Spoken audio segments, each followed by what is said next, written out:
Hello dear student. तो बच्चों JEE main का पेपर हो चुका है आपका। अब हम बोर्ड की तैयारी करेंगे बच्चों, केमिस्ट्री का बोर्ड की भी तैयारी करेंगे। तो केमिस्ट्री में बोर्ड में क्या पढ़ना है, क्या क्या सोर्सेज होने चाहिए। एनसीईआरटी को सारा नहीं पढ़ना है, पूरी एनसीईआरटी पढ़ोगे जेईई मेन में सिलेक्शन होता है बच्चों। आपको 1/10 पढ़ना है फॉर बोर्ड एग्जाम्स। अब क्या पढ़ना है, कैसे पढ़ना है, बहुत शॉर्ट एंड स्वीट बताऊँगा मैं आपको, और वही पढ़ना है जो बता रहे हैं आपको, ठीक है। नाउ सबसे पहले तो सिलेबस आपको पता ही है, ठीक है ना, ये तो कोई बड़ी बात है नहीं। अब सबसे पहले बात करते हैं हम चैप्टर सॉल्यूशन की। तो सॉल्यूशन को हमने 3 भागों में बांटा बच्चों। एक तो होती है डेफिनेशंस। तो कौन सी इंपॉर्टेंट डेफिनेशंस है, ये इंपॉर्टेंट डेफिनेशंस है। अब जहाँ भी मैं आपको डेफिनेशन बता रहा हूँ वो एक लाइन में तैयार कर लें, ठीक है जी। वो कहाँ से करेंगे, एनसीईआरटी से करें। काले काले शब्दों में बढ़िया अर्थ दे रखी हैं, वही शब्द यूज़ करें, कॉमा भी वही लगाएं आप तो, ठीक है ना, नंबर कटने चांसेस नहीं रहेंगे। तो ये इंपॉर्टेंट डेफिनेशंस है। फिर आगे आ जाए रीजनिंग बेस्ड क्वेश्चन। यहाँ से बच्चों केस बेस भी बनता है, रीजनिंग भी बनती है। तो सोलबिलिटी पे काम करेंगे, टेम्परेचर पे, ऑस्मोसिस पे, वाटर फैक्टर पे। यहाँ पर इन 4 पॉइंट पे आपको रीजनिंग तैयार करनी है। फॉर एग्जांपल कि why aquatic species are more comfortable in a cold water than that of warm water, ठीक है ना, ऐसे ऐसे क्वेश्चन करना है।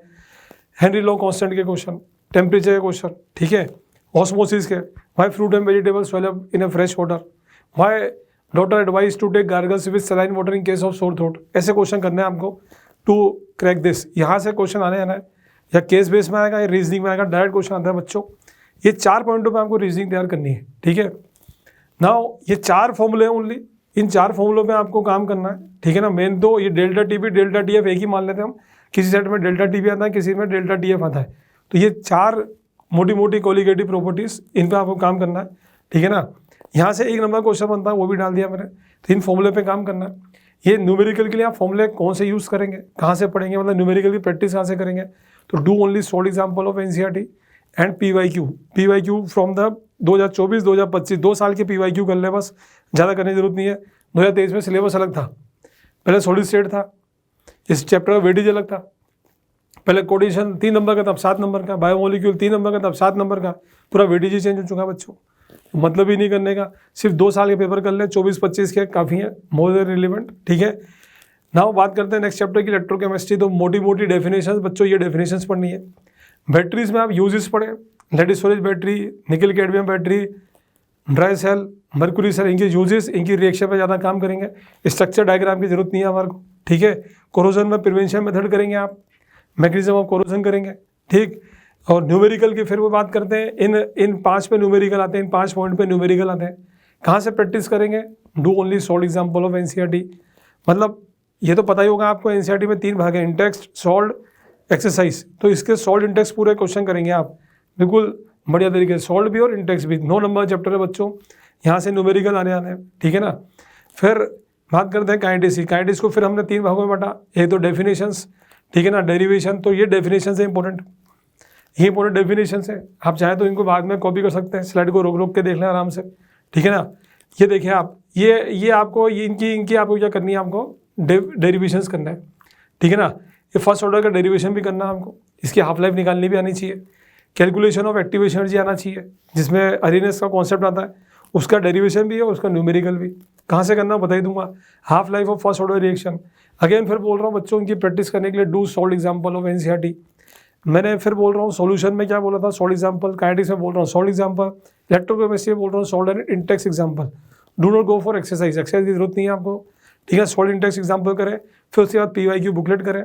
पीवाईक्यू में जो 2024-2025 से क्वेश्चन देख लें, ज़्यादा डीप में जाने की जरूरत नहीं है। एक चैप्टर आपका 1 से सवा घंटे में खत्म होना चाहिए, ज़्यादा 1.5 घंटा, इससे अधिक नहीं लगना चाहिए। अगर लग रहा है ना तो आप गलत फॉलो कर रहे हैं। आप उसमें अपनी जेईई मेन या अपनी मेडिकल की जो पढ़ाई करी उसको आप डाल रहे हैं उसमें, उसको एक्सप्लोर कर रहे हैं एनसीईआरटी को। पूरी एनसीईआरटी नहीं पढ़नी है, बोर्ड के लिए इतना सही पढ़ना होता है टू गेट फुल मार्क्स, समझ गया ना। लेकिन वो चीज़ें कंठस्थ होनी चाहिए। ध्यान रखें बच्चों, ऑप्शन लेस पेपर है, ऑप्शन वाले क्वेश्चन मात्र 16 है, जिसमें 12 ऑब्जेक्टिव में 4 AR है, ठीक है ना। तो आपको कोई ऑप्शन नहीं मिलेगा, आपको देखा लिखा बहुत फास्ट चलना पड़ेगा, राइटिंग भी मेंटेन करनी पड़ेगी, ठीक है ना। तो ये सब चीज़ें ध्यान रखें आप। नाउ बात करते हैं आईओसी में, पहला चैप्टर कौन सा, D block F block. D block F block को 3 भागों में बांट दिया आपने, एक तो रीजनिंग, K2 से R27, K104 और एफ ब्लॉक। तो 5 नंबर क्वेश्चन तो पूरा डी ब्लॉक से आता है। ये reasoning based on this properties, ये प्रॉपर्टीज तैयार करेंगे बच्चों। 5-6 नंबर तक तो प्रॉपर्टीज आ जाएंगी। ई नोट सेल, इसका वेरिएशन क्यों होता है, आई कैटालिटिक इंटरस्टेशियल कॉम्प्लेक्स एलॉय, सब में वाई लग जाएगा, यहाँ से यहाँ तक वाई लग जाएगा। इसके ऊपर बेटा प्रिपरेशन प्रॉपर्टीज पढ़नी है आपको K2 CR2 KNO4 की, ठीक है ना। कॉन्फिग्रेशन ऑफ लेंथ एक्टिनाइड जरूर करेंगे आप, लेंथ एंड कॉन्ट्रैक्शन उसके कॉन्जुगेंस करेंगे, कुछ क्वेश्चन आता है कॉन्जुगेंस दे देंगे, फिर पूछेंगे why is it so due to length and contraction. Comparison between length actinide, तो 3 प्रॉपर्टी ध्यान रख लें, एक तो ऑक्सीडेशन स्टेट, एक कॉन्फिग्रेशन और एक उनकी केमिकल रिएक्टिविटी। तो कम से कम 3 पॉइंट तो तैयार कर ही लें आप, ठीक है ना। नाउ ये देखें आप क्वेश्चन, ये ऐसे 5 नंबर क्वेश्चन बनेगा बच्चों। तो 3 नंबर की तो डी ब्लॉक की रीजनिंग आएगी और एक क्वेश्चन देखो डाइक्रोमेट पर मैग्नेट से, ये 5 नंबर का तो चैप्टर यहीं खत्म हो गया, बचा 2 नंबर का। और 2 नंबर कहाँ से आता है? ए ब्लॉक से आता है। या तो कॉन्फिग्रेशन पूछ लेगा या उनके कॉन्जुगेंस पूछ लेगा, या पूरा 7 क्वेश्चन आ जाएंगे, 7 में से डू एनी 5 ऐसा कुछ आएगा। ये आएगा डीएनए ब्लॉक से, ऐसा कुछ आने वाला आपके पास। कोऑर्डिनेशन कंपाउंड की बात करें, सबसे इजी चैप्टर है बच्चों। अच्छा, डी ब्लॉक ए ब्लॉक में again salt intext example of NCERT करने ही करने, क्योंकि रीजनिंग बेस्ड क्वेश्चन सारे अच्छे सॉल्ट इंटेक्स एग्जाम्पल में दे रखे हैं, तो सारे क्वेश्चन अच्छी तरह से करने। कोऑर्डिनेशन में भी सॉल्ट इंटेक्स एग्जाम्पल करने ही करने, ठीक है। Solved intext example of whole NCERT करनी ही करनी है, ठीक है। जहाँ एक्सरसाइज करनी है मैं अपना बता दूंगा आपको, भी होगनी के अंदर एक्सरसाइज करनी पड़ती है, मैं बता दूंगा आपको, ठीक है ना। बात करते हैं कोऑर्डिनेशन में बच्चों। कोऑर्डिनेशन में एक तो आईयूपीसी करेंगे, कहाँ से करेंगे? Again salt example of NCERT. VPT again salt example of NCERT, Intex example of NCERT. CFT में कॉन्फिग्रेशन पे काम करेंगे कि कॉन्फिग्रेशन कैसे बनना जब डेल्टा ग्रेटर देन पी हो। D5 का कॉन्फिग्रेशन है, भर के दिखाओ। Delta less than P, D5 configuration भरो। मैं इतना सा काम करना सीएफटी में। Draw the CFT diagram, crystal filled orbital diagram of delta. Delta मतलब ऑक्टल फील्ड स्प्लिटिंग बना दो, डेल्टा टी का स्प्लिटिंग डायग्राम बना दो। तो डायग्राम बनवा लेंगे, कहानियाँ वानियाँ नहीं पूछेंगे।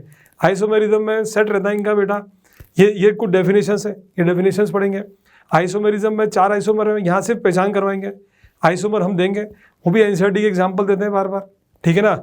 लिंकेज में एक ही फिक्स है इनका, NO2 ONO वाला, ठीक है।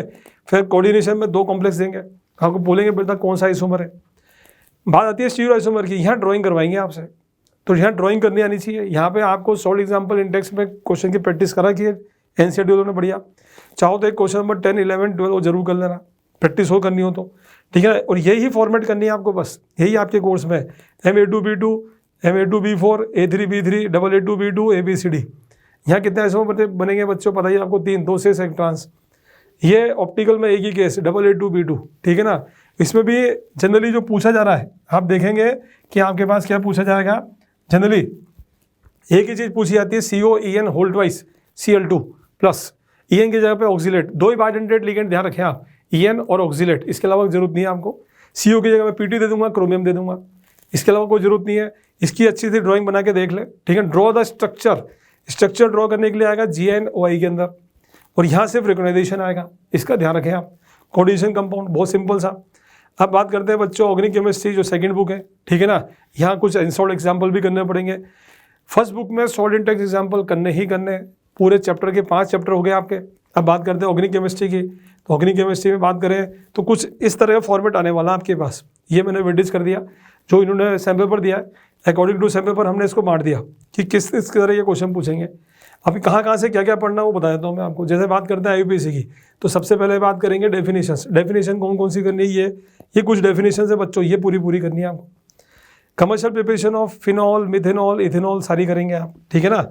ये डेफिनेशंस पढ़ेंगे।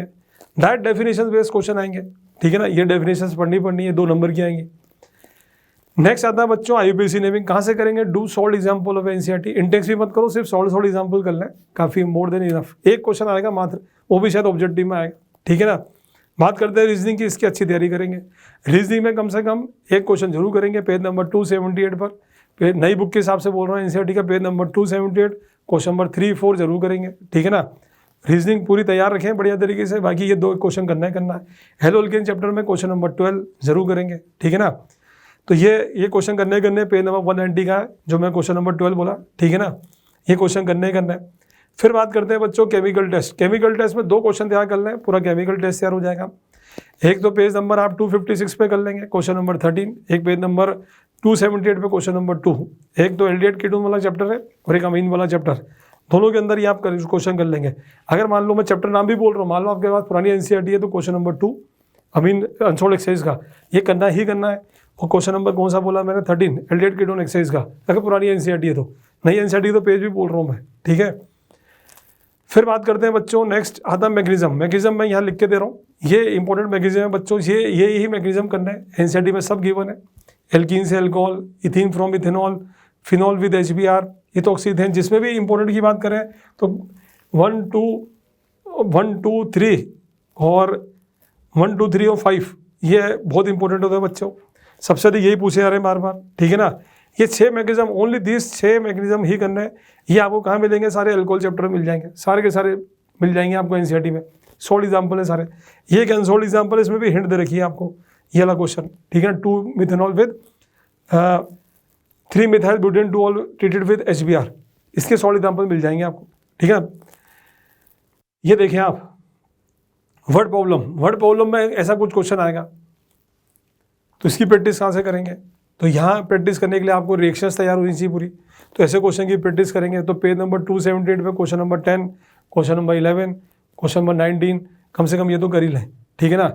एक पेज नंबर 280 पे क्वेश्चन नंबर 10, ये भी कर सकते हैं आप, ठीक है। वर्ड प्रॉब्लम के साथ क्या होता है बच्चों, चॉइस होती है इंटर कन्वर्जन की, या तो ये करो या वो करो। तो वर्ड प्रॉब्लम करना आसान रहता है, उसमें सारे हिंट्स गिवन होते हैं। इंटर कन्वर्जन थोड़े भारी पड़ते हैं। अगर आपको प्रैक्टिस करनी हो तो मैं पेज नंबर बताया था आपको, पेज नंबर 190 पे क्वेश्चन नंबर 19, क्वेश्चन नंबर 11, ये करना ही करना है। पेज नंबर 256 पे आएंगे तो क्वेश्चन नंबर आपको क्वेश्चन नंबर 14, 15, 17 ये करना ही करना है। पेज नंबर 279 पे जाएंगे तो question number 5, question number 8, question number 9 ये करना ही करना है। कम से कम इतने क्वेश्चन तो करने ही है एनसीईआरटी अनसोल्ड एक्सरसाइज के। Salt intext example of aldehyde, ketone and haloalkane के करने ही करने।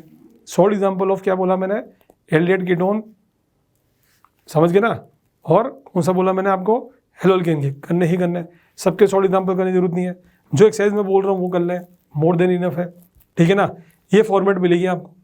अब ये आपकी उसके ऊपर डिपेंड करता है कि आपके सेट में क्या आता है। किसी सेट में 3 क्वेश्चन ये आते हैं तो किसी सेट में 3 क्वेश्चन ये आते हैं, ये इजी पड़ते हैं। और ये किससे होंगे, आपके नेम रिएक्शन से। इंपॉर्टेंट कौन सी नेम रिएक्शन है वही बताऊंगा मैं आपको। यहाँ की नेम रिएक्शन बच्चों, ये टोटल 20 नेम रिएक्शन है, ठीक है ना। ये स्लाइड देख लेना आप, रोक के आराम से वीडियो को पॉज करके देख लेना। इन नेम रिएक्शन को तैयार कर लें, पूरे इंटर कन्वर्जन, पूरे ABCD वाले क्वेश्चन इन्हीं नेम रिएक्शन से ही होंगे। ये डायरेक्ट भी पूछते हैं कई बार 2 नंबर की, 2 नंबर की कोई सी भी 2 नेम रिएक्शन लिखवा लेंगे आपसे, ठीक है, नाम के साथ। ये नेम रिएक्शन है। ये वाला पेज सबसे इंपॉर्टेंट है जो नाम से लिखवाया जाता है, ठीक है ना। ये वाला पेज सबसे इंपॉर्टेंट है, तो इसको तो बहुत अच्छा तैयार रखें, ठीक है। बाकी में से क्या करते हैं, कन्वर्जन में हेल्प करेंगे आपको। कभी कभी एल्डोल डायरेक्ट नहीं पूछते, एल्डोल का कन्वर्जन करा लेंगे, ठीक है ना। कैनियरो डायरेक्ट नहीं पूछेंगे, कन्वर्जन में ले लेंगे। ये वर्ड प्रॉब्लम में लेंगे, बेंजील डेट में डाल दिया, consultant gives B and C। अब मुझे पता है कौन सी रिएक्शन है कैनियरो, तो B को फिर आगे रिएक्शन चलवा देगा, फिर उससे D बनवा लेगा। तो ऐसे वर्ड प्रॉब्लम में क्वेश्चन पूछ लेंगे। चलेंगी नेम रिएक्शन पे क्वेश्चन सारे। ये 20 इंपॉर्टेंट नेम रिएक्शन है बच्चों, इनको बहुत अच्छा करके जाना है, ठीक है ना। बात करते हैं बच्चों बायोमोलिक्यूल, जो पहले 3 नंबर का था, अब 7 नंबर का है। PYQ करें, फिर बोल रहा हूँ 24-25 से करें, इससे अधिक नहीं करें, क्योंकि आगे बायोमोलिक्यूल 3 नंबर का था, अब 7 नंबर का हो गया। देखो आप, वेटेज पूरा चेंज है। तो ये कुछ डेफिनेशंस पढ़नी पड़ेगी बच्चों। Chemical reaction of glucose with PHI, PR2 water, HNO3, 3 reactions तो करनी है आपको। हार्वर्ड स्ट्रक्चर करना, फ्रक्टोज, कार्बोहाइड्रेट में इनकी प्रॉपर्टीज पढ़ेंगे। अमीनो एसिड में एसेंशियल, नॉन एसेंशियल दोनों अमीनो एसिड देखेंगे। प्रोटीन में बात करें, secondary structure of protein alpha beta, उसमें डिफरेंस करेंगे। फाइब्रस, स्पेरिकल, दोनों में डिफरेंस आना चाहिए। टर्शियरी की सिर्फ बॉन्डिंग पता होनी चाहिए, ज़्यादा डिटेल में नहीं आएंगे। डीनेचरेशन प्रोटीन, उनके कॉज, उनके यूजेस, क्या होता है, उनका इफेक्ट, कॉन्सिक्वेंस पढ़ना। DNA में डिफरेंस करेंगे। विटामिन्स में, हार्मोन्स में सिंपल एलिमेंट्री आइडिया ले लेंगे, ज़्यादा पूछते नहीं है। विटामिन्स में जो टेबल दे रखी है एनसीईआरटी में, उसको रिवर्स करके पढ़ना। यानी आपको डिजीज दूंगा, xerophthalmia, causes of deficiency of which vitamin, कौन सा होता है, ए, स्कर्वी, वेरी B1, तो स्कर्वी, विटामिन C, समझ गए ना। तो ऐसे दूंगा, ये केस बेस बना के दूंगा। तो बीमारी देगा, बीमारी से आपको विटामिन का रिकग्नाइजेशन करना पड़ेगा। तो ये बायोमोलिक्यूल के, this is about the biomolecule. तो 7 नंबर चैप्टर बच्चों डेफिनेशंस पे काम करेंगे, ठीक है ना। PYQ करेंगे, आपको दिखेगा डायरेक्ट डेफिनेशन पूछते हैं, डायरेक्ट डेफिनेशंस, कोई व्हाट वाई नहीं है इसमें, डायरेक्ट डेफिनेशंस बेस्ड क्वेश्चन होते हैं। डेफिनेशन प्रॉपर तैयार कर लें इन टॉपिक्स की, कुछ भी नहीं करना, समझ गए बच्चों। This is all about the chemistry बच्चों। All the best for board exams, thank you.